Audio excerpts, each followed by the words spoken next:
Garden City Megacity is really a vision for how cities should evolve in the future.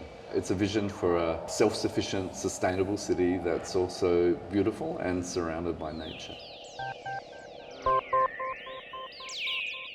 The Garden City Megacity theme for us is about hyperdensity, how we could actually make hyperdensity more pleasurable as well as livable for people. It's about addressing the kind of cities that we have now today and how we should be looking at them tomorrow.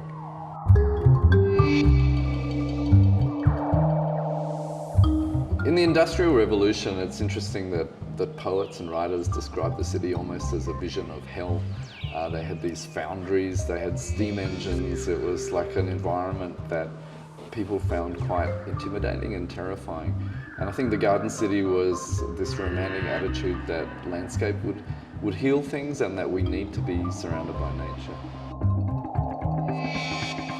In this exhibition, we are having models, architectural models, and at the same time, we're having very large pictures of the built projects. And you can actually see at a glance the scale of projects in the model. They are not small, they are quite large buildings. And yet at the same time, you have these really blown up pictures of them as they are built, and they are actually very livable, and they are actually very pleasant to be in.